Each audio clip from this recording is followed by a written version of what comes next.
Hello everybody and welcome back to another part of What If Luffy Was Never Born.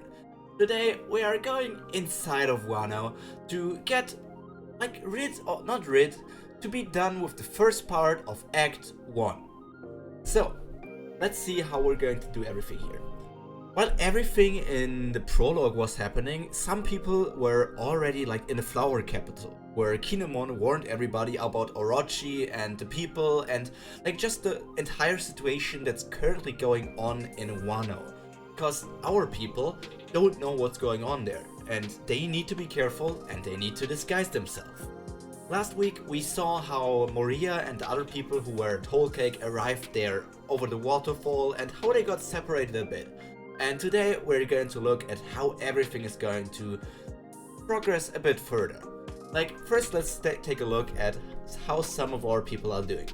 This is mostly similar to how it was for the people for the Straw Hats. Because if we look at this, Absalom basically takes over the spot of Frankie.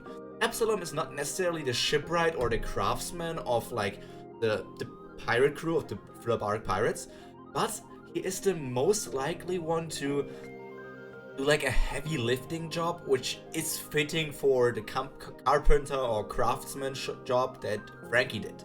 So that's where our boy Absalom is doing here, and Absalom is trying to get the blueprints for the Onigashima layout. Basically the same stuff that Frankie did, but I am looking at who would take over the Straw Hat spots in different things. And now we come to the second part.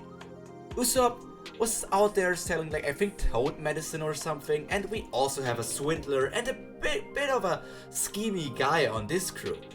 And if you are already thinking this, yes, you are right. Hawkback takes over the role of Usopp selling the stuff here. Instead of probably selling toad things or toad oils, he's probably going to sell some fake medicine on the streets or something, just trying to earn some money and gathering information and getting on the good side of the people, all these different things. And then we have our third person. Well, the third person was Robin. Robin is working as a geisha under she's being trained and promoted and all these things until she finally goes to Orochi.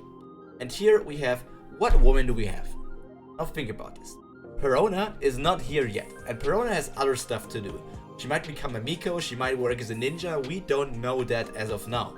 But there's one woman that is very significant in the story of Fruta Bark. That's Sindri. Sindri, I don't know if you generally remember how she looked. She was this, I think, blonde-haired woman, and she was known for throwing plates and all these things, and Hawkback always had a crush on her, but she didn't answer that crush, so we don't know how necessarily the connection is there. But Sindri is still there because Hawkback wants to have that woman. But Sindri is going to work as a geisha here, trying to get close to Orochi. Well, even though she has this zombie color and a few stitches here and there, that's nothing makeup can't fix. She can be pretty and the normal the skin color of a normal alive human being. We don't know how that's going to take place, but those are the common things. But and Law is basically doing his normal Law things, trying to figure out a plan, gathering information, making sure that everything is going right. But there's one character that changes this place drastically. You probably see that I haven't talked about Zoro's place now. And we know that Zoro was wielding Shusui, and he was there and he was killing people, and he was this Ronin kind of character. And we all know who's the counterpart to Zoro in this scenario. It's Ryuma. And there's this obvious thing where Zoro kills someone who said that he was a killer, but he knew that the other guy was the killer, and then he killed him with the small blade. And basically this image could literally be Ryuma. If we didn't know better, this could literally just be out of Monster or whatever is related to Ryuma, and this could be a case of him doing something in the past. But here's Zoro, so this is the same for Ryuma. This could literally be him. So Ryuma is going around wielding Shusui, and the zombie of the greatest swordsman. And to show that he's real, he's also wielding the actual sword. everybody knew that Shusui is the blade of Ryuma, and Ryuma is the god, like the sword god, I think it was his epithet or something, and he was going around fighting against people. He was the embodiment of being an honorable samurai.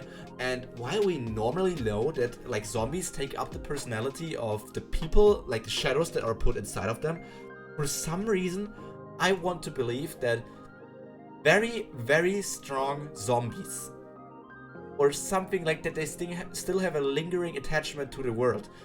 If you are very strong, has very strong willpower, some of your personality remains in your body and it's not entirely made out of the shadow.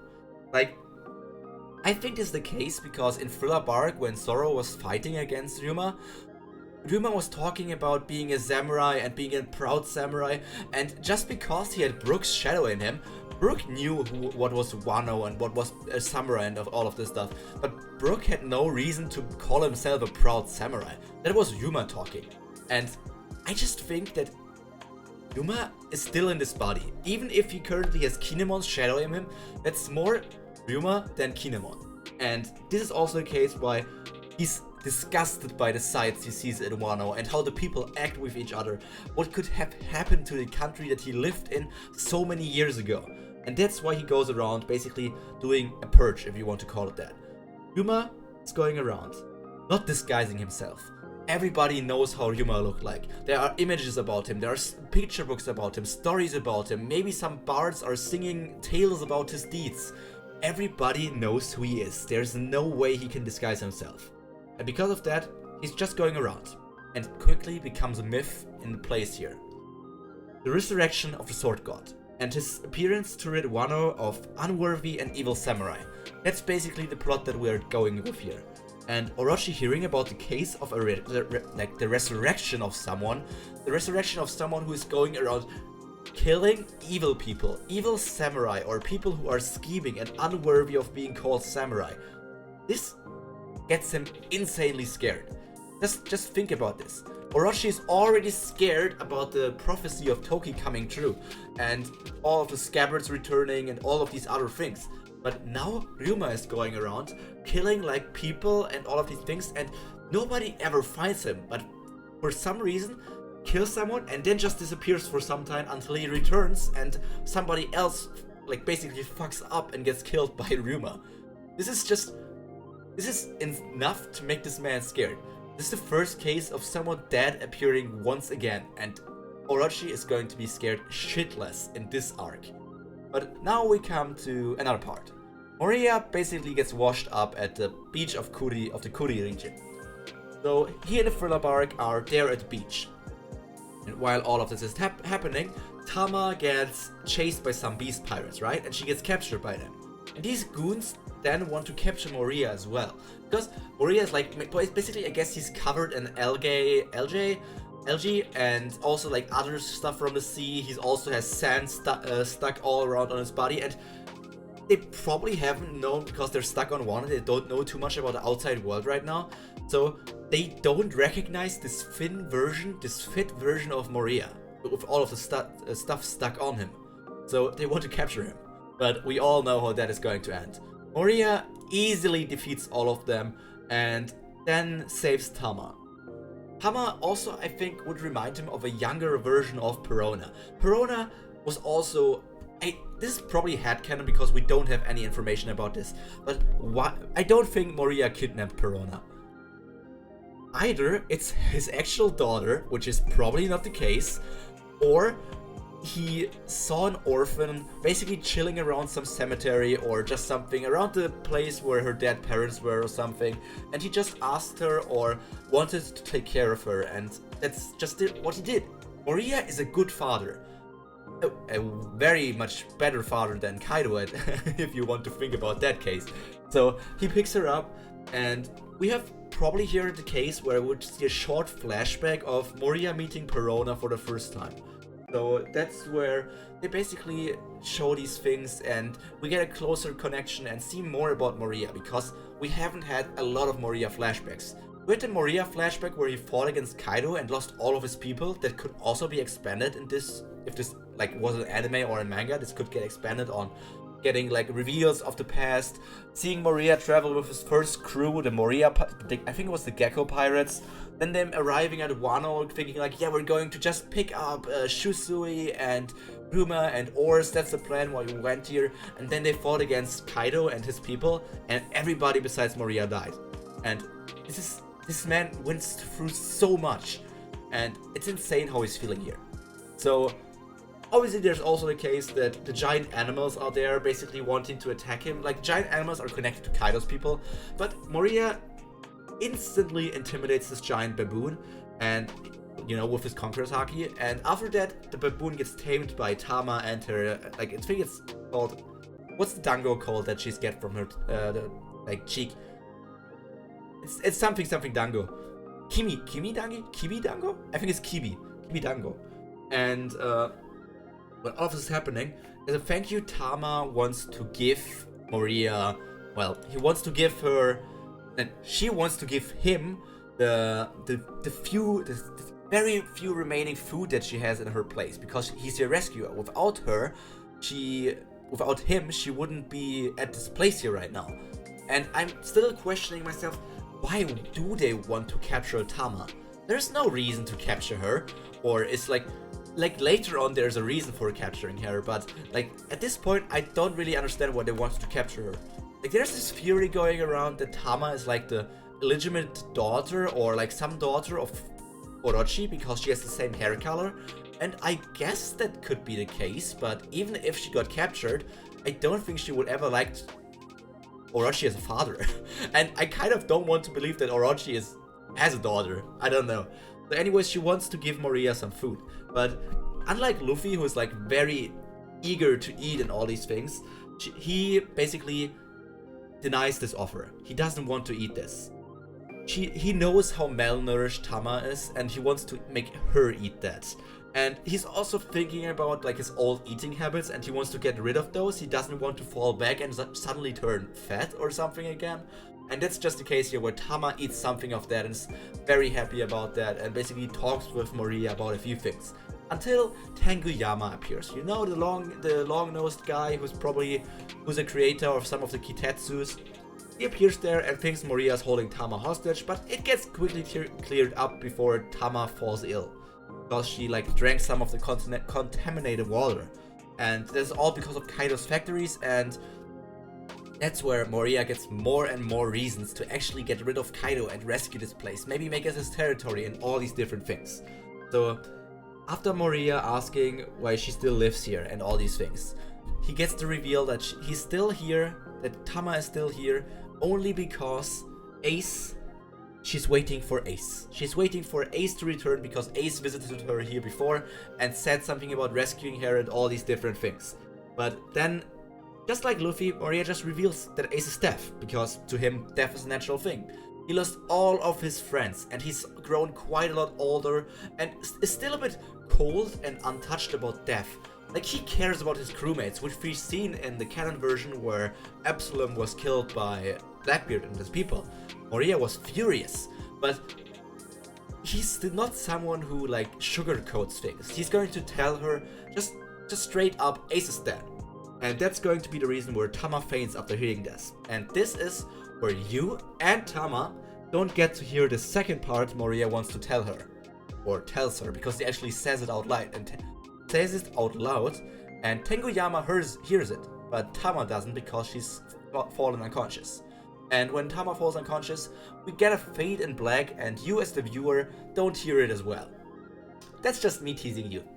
So Moria gets stripped out with some kimono, and also picks up the cursed sword that's called the Nidai Kitetsu from Tenguyama, even though Tenguyama doesn't want that, and continues inside of the city. Or like the place, the town. And now we have this here.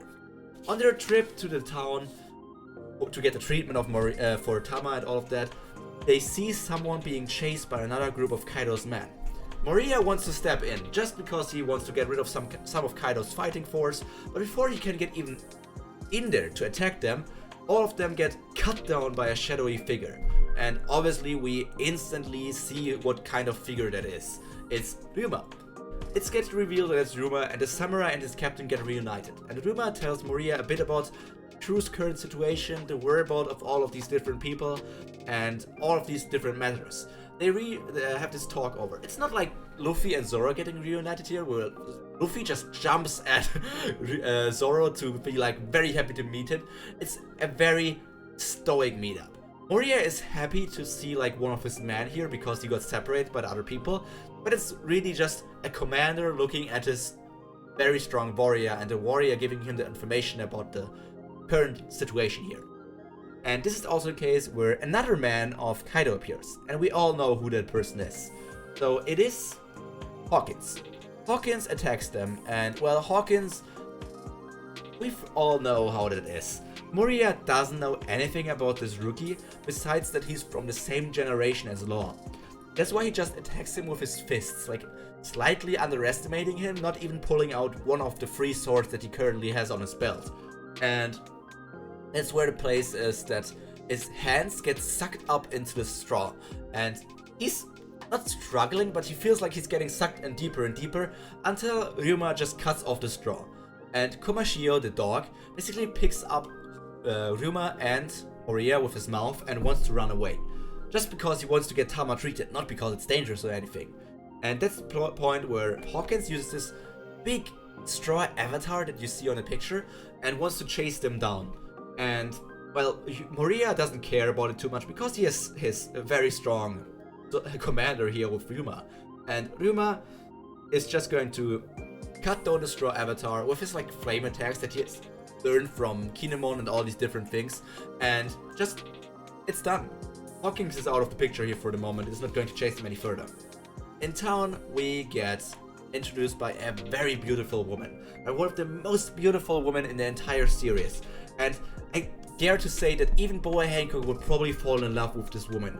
It's, well, you know who it is. It's Kiku. Kiku is gorgeous. Don't you agree? Don't you just agree that Kiku is the most gorgeous woman in One Piece? She's just way too good for all of us. And also we're at the tea house of the owner Tsuru, because like the person that Ryuma like saved was Kiku, but Kiku ran away or like wanted to go back into town after the Kaido thing was over, and that's where we meet up with them again. And Kiku also like always gets she gets ordered by Tsuru to make the healing herbs and all of these things for Tama, but while all of this is happening, she also gets proposed by this one sumo wrestler Urashima, but she rejects him, and all these different things happen, like you know what's going on here.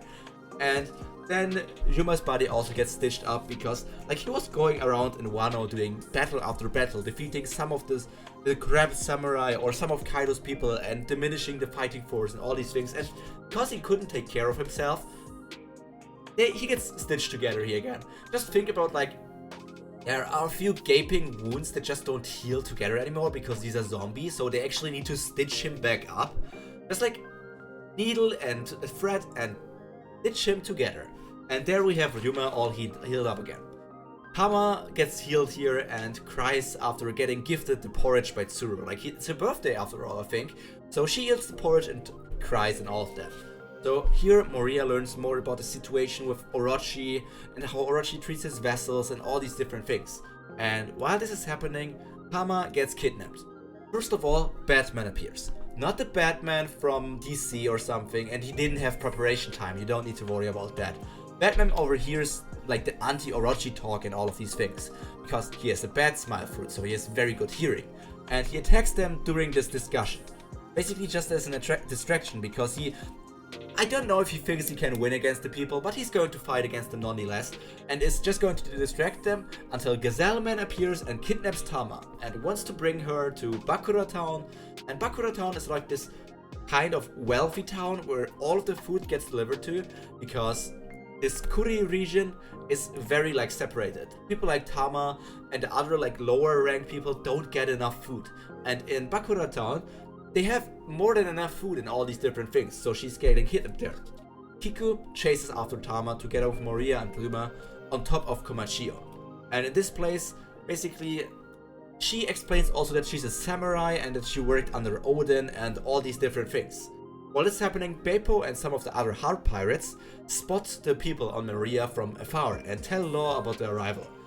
Law is like this insanely worried person and is getting very worried about them like messing up the plan and all of these different things and wants to stop them. But we all know how this is going to turn out.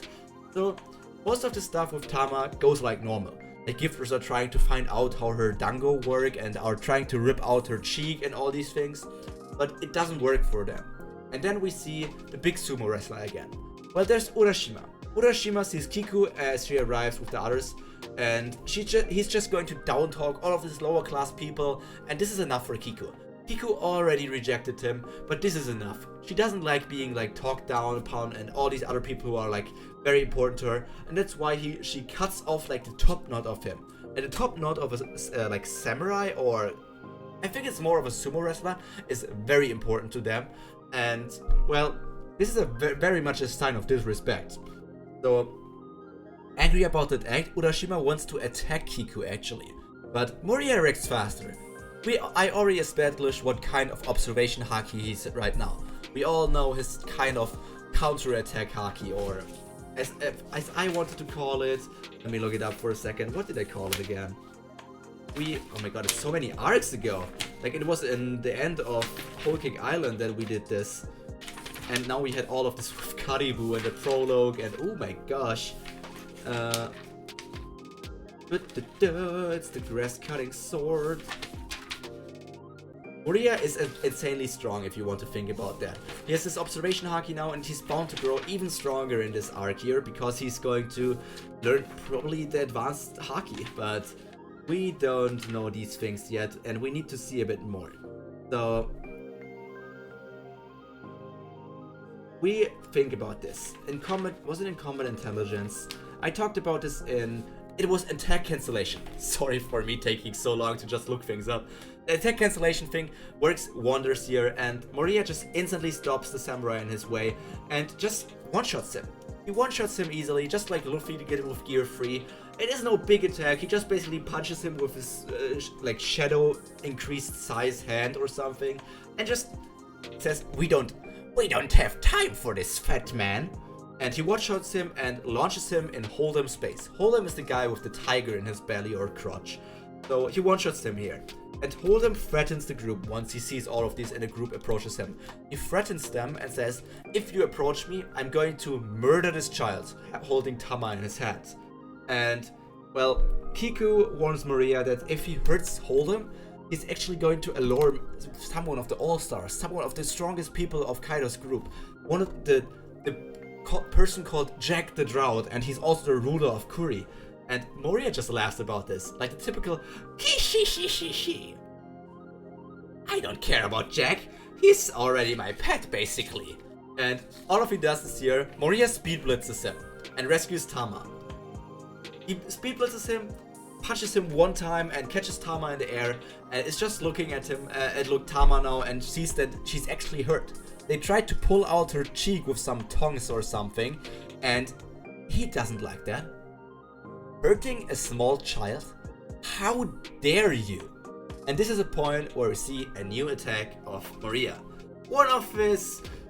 Well, it's not one of his stronger attacks, but he has something prepared, and there is a lot of attacks in his arsenal now, because he learned a few things here with Katakuri, combining his things with his new observation haki, and thinking about a few of new other attacks, and these are not his crew members, so he can go with his stronger attacks as well. So this is the point here. Great Serpent attack. It's called 72 Demons, 72nd Demon, Great Serpent of Andromalius. If you want to look up the 72 Demons, you can do that. It's connected to his Solomon thing, and we already have like the 100 Demon Parade and his like other attacks, the Hyaki Yako, which is like the 100 Demon Parades, and it's just basically him absorbing 100 shadows and more and more and more. Basically, it could also be for Moriya, even though it's like in our world it's the 100 Demon Parade. For Moriya, it could also be like the 1000 Demon Parade if he absorbs 1000 shadows, but I'm not sure if Moriya could take that. It's a lot of willpower to take these. But this is not something related to absorbing shadows. It's just an attack for him. He transforms his shadow into like this giant looking serpent and basically bursts at Hold'em with this giant serpent hand like thing and just destroys him completely. Because this is only the 72nd demon out of 72 demons. And Kaido is going to suffer through all of them probably, but Moria still has some other fights before actually arriving at Kaido's place. So at this point, Hawkins would also arrive at this place, and Hawkins just has this conversation with Law and these other things. And while all of this is happening, Moria and these other things, Mashio together with Ruma steal like a provision card from Speed. You know, the horsewoman? They steal this provision card basically just for people to have some food and all of these things. And then at the entrance of Bakuratom, Law and Hawkins are just having their talk and all of these things, and they hear that Jack is on the way as well. But Law also knows what happened to Jack as already, so I don't know if Law would be scared of Jack at this point. So Moria just runs away with Tama. Not because he's scared or anything, he just wants to get out of here. He doesn't have the time to mess with some small fries. So he runs there basically before mounting Speed. And Speed is a bit like against being on like Moria and having Tama on the back of her. But Moria just has this idea and tells Tama that she should just feed Speed with one of her dango. And obviously this works, and they have Speed on her way out, rescuing her and rushing away. On the way out of the provision card, Tama eats a good apple from these food things inside of that, and for the first time in a while, and she cries again. And Moria sees this, and Moria feels for the child. He's the greatest father of all time in One Piece, with Whitebeard as well, obviously, but he makes a promise with her. I'm not going to say this in Moria's voice because I want this to be very serious, because this is serious things here. Moria making this promise to Tama, and Moria won't go back on his promise. When I'm done with this place, Tama, you will never have to suffer again. You can be the queen of this island. And this is the end of this arc, or this first part of the first act. Because next week we're going to take a look at the second part of Act 1. And it's all about, I think it was about the samurai and a bit of Kaido and all of these other things, if you remember correctly what was happening in Act 1. But for now, this is what we're going to take a look at today. And I hope all of you enjoyed it like always, and I hope you had a great day and a good rest of the week, and until we see each other again. Stay hot, stay fresh, stay cultured, and this has been Pyro Primer, and we will hear each other again. Bye!